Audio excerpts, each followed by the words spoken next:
सबको जय यीशु की। प्रभु यीशु क्रिस्त में प्यारे भाइयों बहनों, नवजीवन का संदेश इस शीर्षक के अंतर्गत प्रतिदिन का ईश्वर का जीवंत वचनों को सुनने के लिए, समझने के लिए, ग्रहण करने के लिए और उन वचनों के अनुसार जीवन बिताने की शक्ति, सामर्थ्य, कृपा, अनुग्रह मांगने के लिए मैं आप सभी लोगों का हार्दिक स्वागत करता हूं। आज सितंबर की 20 तारीख है, शुक्रवार का दिन है और आज का दिन का मुख्य विषय है प्रभु यीशु मसीह ईश्वर के राज्य के सुसमाचार को गांव-गांव, नगर-नगर जाकर प्रचार करते हैं।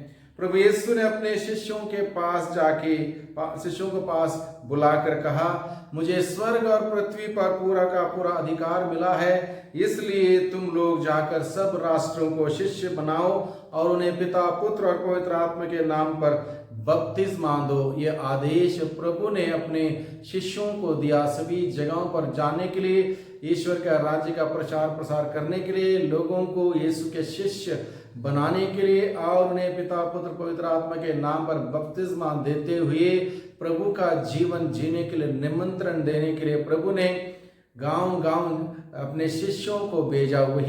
वही कार्य के बारे में प्रभु आज के सुसमाचार के द्वारा हम सबों को बताते हैं। प्रभु यीशु मसीह स्वयं इस कार्य को करते हैं और शिष्यों के सामने उदाहरण देते हैं कि किस प्रकार से सुसमाचार का प्रचार प्रसार का कार्य गांव-गांव, नगर-नगर घूम कर किया जाए। इसका उदाहरण प्रभु देते हैं, क्योंकि गांव-गांव जाना, नगर-नगर जाना इतना आसान नहीं है। अनेक प्रकार की दिक्कतें, अनेक प्रकार के असुविधाओं का सामना करना पड़ता है, अनेक प्रकार की समस्याएं आ सकती हैं, अनेक प्रकार का विरोध हो सकता है, अनेक प्रकार के कष्ट सहने पड़ते हैं, बातें सुनने पड़ती हैं। इसलिए इतना आसान नहीं, इसलिए प्रभु ने स्वयं इस कार्य को स्वयं अपने जीवन के द्वारा करते हुए उदाहरण दिया। गांव-गांव प्रभु यीशु मसीह गए, नगर-नगर प्रभु यीशु मसीह गए, रोगियों को चंगा किया, अबदूतों को निकाला, मुर्दों को जिंदा किया, अबदूतों को निकालते हुए अनेक प्रकार के बंधनों में ग्रसित लोगों को आजाद किया, छुटकारा दिया।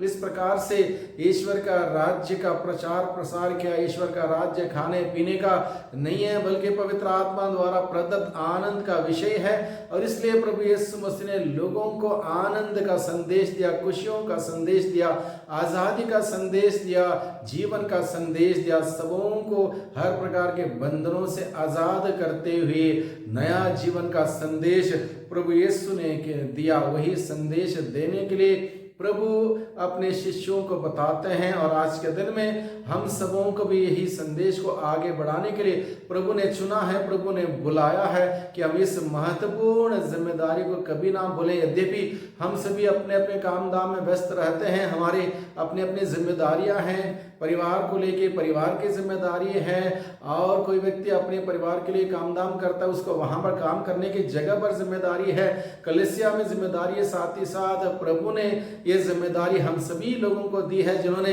प्रभु यीशु के नाम से, पिता, पुत्र, पवित्र आत्मा के नाम से बपतिस्मा लिया है। उन सबों को ये जिम्मेदारी बपतिस्मा संस्कार के साथ ही जोड़ दी गई है। इसलिए इस जिम्मेदारी को हम लोग कभी ना भूलें, हम सबके सब इस जिम्मेदारी को समझें, इस जिम्मेदारी को हम सभी निभाएं। जरूरत नहीं है कि हम लोग दूर दराज में जाएं, गांव-गांव जाएं, नगर-नगर जाएं, जरूरत नहीं है। सबसे पहले स्वयं को इस समाचार को सुनाएं, पढ़ें, अध्ययन करें, समझें, अपने घर परिवार के सदस्यों को सिखाएं, उदाहरण के तौर पर आस पड़ोस के लोगों को सिखाएं प्रभु का संदेश। जरूरत पड़ने पर शब्दों का इस्तेमाल करें, अन्यथा स्वयं के जीवन के उदाहरण के द्वारा प्रभु के संदेश को दूसरों के साथ बांटें, साझा करें। और इस प्रकार से कार्य हम सबों को बपतिस्मा संस्कार के द्वारा ये जिम्मेदारी हम सबों को दी गई है और इस जिम्मेदारी को निभाने के लिए आज का सुसमाचार हम सबों को फिर एक बार बुलाता है, जागृत करता है, सचेत करता है और इस जिम्मेदारी को निभाने के लिए आह्वान देता है। इसलिए इस जिम्मेदारी को समझें, इस जिम्मेदारी को निभाएं। आप बाइबल में पढ़ते हैं,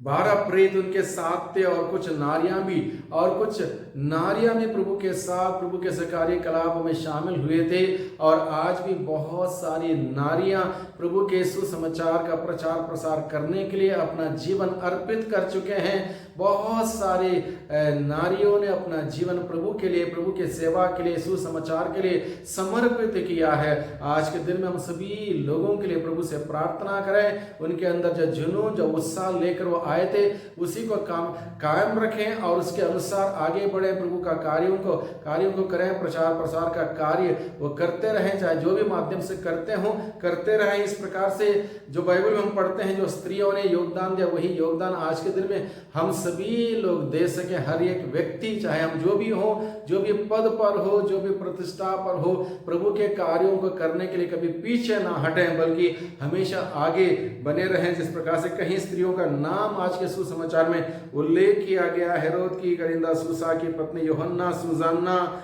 और मरियम मगदलेना और कहीं अन्य स्त्रियां प्रभु के इस कार्य में शामिल थी। और आज भी तमाम स्त्रियां जो अपने जीवन को अर्पित कर चुके हैं, उनके लिए हम प्रार्थना करें। और भी लोग प्रभु की सेवा के लिए सक्रियता से आगे बढ़ें, इसके लिए हम प्रार्थना करें। और आखिर में, सुसमाचार के आखिर में हम सुनते हैं स्त्रियों ने क्या किया, अपनी संपत्ति से ईसा और उनके शिष्यों की सेवा करने के लिए सब कुछ निछावर कर दिया, अर्पित कर दिया। यानी कि अगर हम सक्रियता से प्रभु की प्रचार प्रसार का कार्य नहीं कर सकते हैं, हम योगदान के द्वारा हम जो कुछ भी हम दूसरों की योगदान करते हुए कर सकते हैं, कलीसिया की योगदान देते हुए कर सकते हैं, मिशन कार्यों को आगे बढ़ाने के लिए योगदान दे सकते हैं अलग अलग प्रकार से। इस प्रकार से प्रभु के कार्यों में शामिल होने के लिए, प्रभु के कार्यों को आगे बढ़ाने के लिए और इस कार्य को करने के लिए प्रभु का वचन आज के दिन में हम सबों को बुलाता है। और मुख्य रूप से किस प्रकार का सुसमाचार वो है, ईश्वर मानव जाति से प्रेम करता है। उस प्रेम के चिन्ह के रूप में ईश्वर ने अपने पुत्र यीशु को इस धरती पर भेजा। प्रभु यीशु ने समस्त मानव जाति के मुक्ति के लिए सूली पर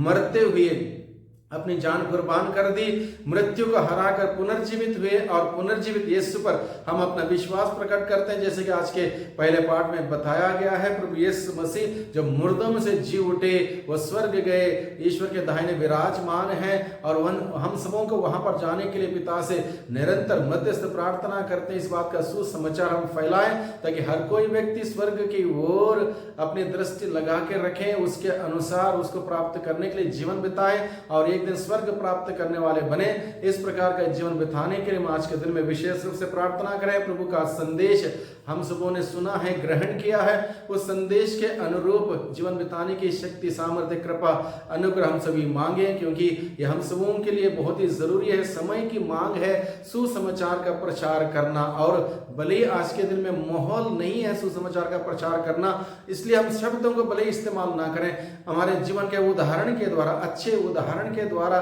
दूसरों का हम सुसमाचार प्रचार कर सकते हैं। वही कार्य हम सभी करें और प्रभु अपने कार्यों को करने के लिए हम सबों को बल देगा, हिम्मत देगा, साहस देगा, शक्ति सामर्थ्य देगा। इसलिए प्रभु की शक्ति सामर्थ्य ग्रहण करते हुए प्रभु के कार्यों को निरंतर आगे बढ़ाएं। वही प्रभु अपने कार्यों को करने के लिए हम सबों को मजबूती प्रदान करें, आत्मा के द्वारा गवाही करें और हम सबों को हिम्मत साहस देते हुए प्रभु के नाम की गवाही बनने के लिए प्रभु हम सबों को निरंतर आशीष और बरकत प्रदान करें। सबको जय यीशु की, सबको धन्यवाद।